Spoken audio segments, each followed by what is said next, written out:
সবাই রেডি? না না না না বল পলাশ বল। যাবো। সেটা হচ্ছে যে একটা তো আপনি নিজেই বলছেন কাঠিবাজি চক্রান্ত হয়েছে আপনাদের আসন কমে। আমি বলিনি, আপনারা জিজ্ঞেস করেছেন তাই। দ্বিতীয় কাঠি কথা রাজনীতি হবে না, কাঠি কোথায় হবে? দ্বিতীয় কথা হচ্ছে যারা এইবারে শরিক হয়ে গেল হুম। তারা তো এমন এমন ডিমান্ড করছে, এই ডিমান্ডগুলো মানে সেই অলিক কল্পনার ডিমান্ড, মানে বলছে স্পিকারের পদ চাই, পূর্ণমন্ত্রীর পদ না চাই। না, রাজনীতি এটাই, হাতি কাদায় পড়লে ব্যাঙেও লাথি মারে। তো হাতি তো কাদায় পড়েছে, তো সেটা সবাই বার্গেনিং করছে। কিন্তু এটাও মনে রাখতে হবে, নরেন্দ্র মোদী, অমিত শাহ আছেন, আর এরা আমাদের পুরনো পার্টনার, এদেরকেও আমরা চিনি। তারা একটু বেশি দাম রাখছেন, যতটা বেশি পাওয়া যায়। কিন্তু সরকার চালিয়ে লোককে সুশাসন দিতে হবে, কারণ লোক ম্যান্ডেট দিয়েছে বিজেপির পক্ষে এবং এনডিএর পক্ষে, সেটা যেন ভুলে না যান। আঞ্চলিক দল সবসময় নিজের কথাই ভাবে, তারা ইতিহাসই বলছে ওদের অনেক আমাদের পার্টনার ছিল, অনেক পুরনো, আমরা কাউকে ছাড়িনি, অনেকে নিজের স্বার্থে ছেড়ে গেছে, আবার নিজের স্বার্থে চলে এসেছে, এসব চলতেই থাকে। দাদা, গত 10 বছর ধরে মোদির একটা মিশন ছিল যার নাম ছিল বিকশিত ভারত। সেই মিশনটা এবার যদি পদে পদে শরিকদের অঙ্গুলি হেলনে একটা সরকারকে চলতে হয়, তাহলে তো সেই ভিশন, দেশকে এগিয়ে নিয়ে যাব, চন্দ্রাভিযান, সূর্যাভিযান, এগুলো তো দেখুন, নরেন্দ্র মোদী ভোটের জন্য রাজনীতি করেন না বা সরকার চালান না, তিনি উন্নয়নের জন্য আর সত্যি সত্যি বিকশিত ভারতের জন্য একটা রোডম্যাপ তৈরি হয়ে গেছে, সেটা সবাই জানে। আমার মনে হয় না ওতে কোনো বিশেষ বাধা আসবে। দেশের আর্থিক স্থিতি খুব ভালো, কালেকশন ভালো হচ্ছে, প্রায় 2.25 লাখ টাকা গত বছর, 2.25 লাখ কোটি টাকা গত মাসেতে, আর জিএসটি কালেকশন হয়েছে, যেটা 40,000 থেকে শুরু হয়েছিল। তো সেই জন্য টাকার অভাব হবে না, ইচ্ছার অভাব নেই, কাজও হচ্ছে। আর আমার মনে হয় যারা আছেন এ ধরনের করবেন, তাদেরকে নিজের এলাকায়ও জবাব দিতে হবে। আপনাদের মনে আছে 2004-এর কথা, সেবারে যারা বার্গেনিং করেছিলেন অটলজি সরকার যাওয়ার সময়, তারা সাফ হয়ে গেছিলেন, তার মধ্যে মমতা ব্যানার্জির পার্টিও ছিল। এবার প্রশ্ন হচ্ছে যে আক্রান্ত কর্মী যারা 21-এর বিধানসভার পরে পোস্টপল ভায়োলেন্সে আক্রান্ত হয়েছেন, এবারে 2024-এ তারা প্রিপোল পোস্টপল দু ধরনের ভায়োলেন্সে আক্রান্ত হয়েছেন, তাদের মনোবল চাঙ্গা করে আবার দলের কাজে লাগানো, আপনি দীর্ঘদিন ধরে এই রাজ্যের দায়িত্ব সামলেছেন, এটা কতটা কঠিন বা চ্যালেঞ্জিং এখন? ইলেকশন এলেই পশ্চিমবাংলায় এরকম হয়, ইলেকশনের আগে, ইলেকশনের সময়, ইলেকশনের পরে হিংসা হয়, স্বাভাবিক। আর এরা যারা বিজেপি করছেন তারা জানেন, এই জেনেই বিজেপি করতে এসছেন।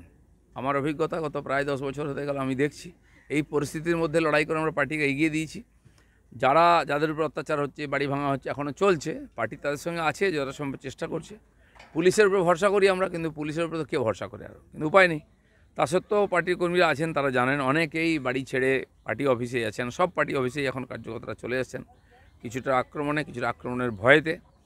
তো সেন্ট্রাল ফোর্সও আছে, কিন্তু এই পরিস্থিতির মধ্যে আমরা লড়াই করব, এবং এই হিংসা বাড়লে টিএমসি হারবে।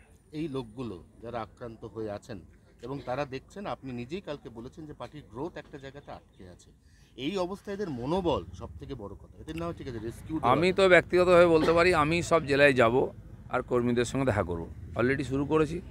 আজকে বিকালবেলা যাব পুরনো অফিসেতে, অনেকে আমার সঙ্গে দেখা করতে চাইছিলেন, আমি ওখানে আসুন, একসঙ্গে গল্প করা যাবে, চা খাওয়া যাবে। এটা আমি আগেও করেছি, এখনও করব, কারণ পার্টির কর্মীরা যারা লড়াই করেছেন রিস্ক নিয়ে, তারা জানেন এ ধরনের হতে পারে, তাদের সঙ্গে দাঁড়ানোটা আমাদের দায়িত্ব। জয়ের পর তো জয়ী প্রার্থীরা ফোন পেয়েছেন, যারা পরাস্ত আপনাদের মতো পোড় খাওয়া পুরনো লোক, তারা এখনো পর্যন্ত হাইকমান্ডের কাছ থেকে পরবর্তী ভূমিকা দলে এরকম কোনো ফোন? না, আমার মনে হয় সেরকম কিছু হয়নি। আগে সরকার তৈরি হবে, তারপর পার্টি নির্বাচনের অ্যানালাইসিস, এগুলো সবই হবে। চলো, আমার প্রশ্ন আছে, মেদিনীপুরের সাংসদ হয়ে আপনি সেখানকার মানুষের পাশে থাকতেন, তাদের বাড়ি যেতেন, বর্ধমানের প্রার্থী হয়ে সেখানেও তাদের পাশে ছিলেন, কথা বললেন। পরাজয়ের পর আপনি এবার কোন এলাকায় যাবেন, কোন এলাকার মানুষদের পাশে থাকবেন, কোন এলাকার নেতাকর্মীদের সঙ্গে দলীয় বৈঠক করবেন? দেখুন, আমি সব জায়গায় যাব। মেদিনীপুর থেকে ওরা ফোন করছিল, কারণ সে আরও হেরে গেছে, মনটা খারাপ, তার ধারণা ছিল দিলীপ দা থাকলে আমরা জিতে যেতাম। তো আমি সেখানে যাব, সবার সঙ্গে দেখা করব। বর্ধমানে আমি লড়াই করেছি, আমার কর্মীরা সঙ্গে ছিলেন, সেখানেও সমস্যা হয়েছে, কাল রাত্রেবেলাও রাত অবধি ফোন এসছে, অনেক জায়গায় ঢিল মারা হচ্ছে, বাড়ি ভাঙা হচ্ছে, কর্মীদের মারা হচ্ছে। আমি সেদিন 8টা অবধি ছিলাম, দেখে এসেছি, কালকেও রাত্রেও তাই চলেছে। বর্ধমানেও যাব আমি, শুধু তারিখ বর্ধমান বা মেদিনীপুর নয়, আমি রাজ্য সভাপতি হিসাবে পুরো প্রদেশে ঘুরতাম, সব জায়গায় সমস্যার সমাধানে ছিলাম, লড়াইয়ের জবাব দিতাম। সে আমার ভূমিকা থাকবে, পার্টি আমাকে দায়িত্ব দিক বা না দিক, আমি যতদিন রাজনীতিতে থাকবো কর্মীদের সঙ্গেই থাকবো। শেষ প্রশ্ন, 3জন প্রার্থীর নাম বলছি, কীর্তি আজাদ, মোহাম্মদ ইউসুফ পাঠান এবং তার সঙ্গে রচনা ব্যানার্জি। এদের আগামী দিনে দেখা যাবে আর এলাকায় পার্লামেন্টে? না দেখুন, ইতিহাস তো বলছে উল্টো। আমরা দেখেছি এর আগে অনেক সেলিব্রিটি প্রার্থী ছিলেন, তাদেরকে পরের বার টিকিট দেওয়া হয়নি। মনমোহন সেন ছিলেন, সন্ধ্যা রায় ছিলেন, গতবারে মিমি ছিলেন, নুসরত ছিলেন। তো মানুষকে লোভ দেখানো, ভয় দেখানো হয়, দিয়ে ভোট নেওয়া হয় বিভ্রান্ত করে।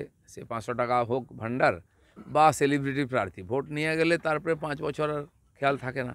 উল্টো বলা হয় বিজেপির লোকেরা কোথায়, আমরা তো ছিলামই। 2 বছর করোনা বাদ দিলে বাকি আমাদের ক্যান্ডিডেটও ছিলেন। কাজের দায়িত্ব আমাদের নয়, সরকারের। তো সেটাও পাবলিককে বোঝা উচিত, যারা ভোট দিয়েছেন তাদের হিসাব চাওয়া উচিত। সৌমিত্র খাঁ বা লোকেচর রাজ্যের তাদের প্রতি একটুখানি ক্ষুব্ধ বক্তব্য যারা রাখছেন, তারা মোটেই মানে সন্তুষ্ট না, নন। ক্ষুব্ধ, দেখুন ভোটে হার জিতে হয়, তাতে একটু মনে প্রভাব পড়ে, কিন্তু ব্যাপারটা যেভাবে সংগঠন একবারে পশ্চিমবঙ্গে শুয়ে পড়েছিল, কর্মীরা বেরোননি, কর্মীদের বার করতে গিয়ে আমি তো মেদিনীপুরে 1 বছর 1.25 বছর ধরে লেগে বুথ অবধি সংগঠন তৈরি করেছিলাম, সব গ্রামে গেছিলাম। সেখানে 304 কোটি টাকা দিয়ে কাঁসাই ব্রিজের স্যাংশন করেছিলাম, টেন্ডার 50 বছরের পেন্ডিং, এবং শিলাবতী 2টো ব্রিজ গডকরিজির কাছ থেকে। 500টা গ্রামে সোলার লাইটের আমি পারমিশন করি, 250 গ্রামে লেগে গেছিলো, আরও 250 গ্রামে প্রসেসে আছে। বাকি আমার ফান্ড থেকে যা কাজ করা সে তো আমি করেছি, রাস্তাঘাট ইত্যাদি। একাধিক ট্রেন, নতুন ট্রেনের যে স্টপেজ বেলদা থেকে আরম্ভ করে খড়গপুর দিকে, সেটা আমি করেছিলাম। তো মানুষ খুশি ছিল, সমস্ত পার্টির লোকেরাই আমার পক্ষে ছিল। যে কোনো কারণে হোক, পার্টির সিদ্ধান্ত নিয়েছে, সেটা ঠিক ছিল না, প্রমাণ হয়ে গেছে।